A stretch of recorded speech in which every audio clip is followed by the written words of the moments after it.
সন্ধ্যা থেকে মাইগ্রেনের যন্ত্রণায় বিছানা থেকে উঠতে পারছিলাম না, কিন্তু উঠতে তো হবেই।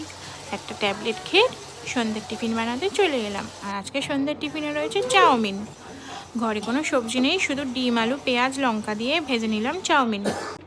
ছোটোবেলায় মায়ের হাতে এরকম চাউমিন খেতে কার কার ভালো লাগে অবশ্যই কমেন্ট করে জানিও। আর মা তো এখন নেই, তাই নিজেকেই বানিয়ে খেতে হবে। আর আমার বাবা বলে মায়ের থেকে চাউমিনটা আমি বেশি ভালো বানাই। মা যদি থাকতো না, এখন দুজনের মধ্যে ঝগড়াই লেগে যেত, বলতো আর তোকে রেঁধে খাওয়াবো না। যাই হোক, ভিডিওটা বানাতে বানাতে চাউমিনগুলো একটু লেগে গেছিলো, তাও যতটা পেরেছি ঝরঝরে বানানোর চেষ্টা করেছি। আর আমাকে চাউমিন সিদ্ধ করে দিয়ে দিলেও আমি সেটা খেয়ে নেবো। চাউমিন আমার খুব ভাল লাগে। আর বাড়িতে এসেছে তোমাদের দাদার মামি আর মামির বাড়ির একটা ভাই, তো তাদেরকে আগে বেড়ে দিয়ে দিই, তারপর আমি নিয়ে বসবো। শাশুড়ি মাকেও দিয়ে দিয়েছি।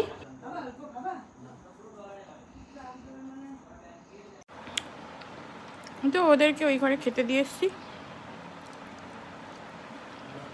তোমাদের দাদা আর আমার বাবির জন্য তুলে রেখেছি, ওরা দোকান দিয়ে এলে দেবো। কীরকম আলোটা কম কম লাগছিল। ডায়েট খেলাম, যতটা পারি ওষুধ না খাওয়ার চেষ্টা করি, তবু খেতে হয়। খিদে পাচ্ছে অথচ চিবাতে পারছি না।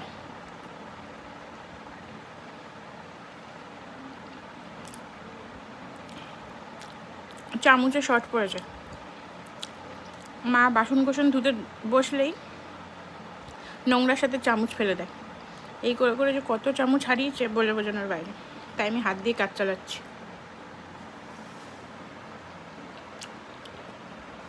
অতিথিদের তো আর চামচ ছাড়া খেতে দেওয়া যায় না। এই গরমে না চশমাটা পরে থাকাও কষ্টকর, এত ঘাম দিচ্ছে। আর লঙ্কা কুটেছি, সেই হাত চোখে দিয়ে দিয়েছি, জ্বালা করছে এখন। আর নাইটিটা ডিসকালার হয়ে গেছে ভেবো না, কিন্তু আমার নাইটির অভাব সেটা একদমই না। কি আছে না আছে সেটা তো বিশ্লেষণ করে লাভ নেই। সত্যি কথা বলতে আমি গরমকালে যত নেতানো পুতানো নাইটি আমার পরলে খুব ভাল লাগে। কারণ জানো কি না জানি না, যারা নতুন আছো, আমার অ্যালার্জির ধাঁচ আছে, আমি নতুন জিনিস পরতে পারি না। অনেক ধোয়া পরে সেই জিনিসগুলো ইউজ করতে পারি। আর গরমে যদি ছেঁড়া ফাটা হয় তাহলে তো খুবই ভালো। ঘন্টা রে, চাউমিনটা ভালো হয়েছে।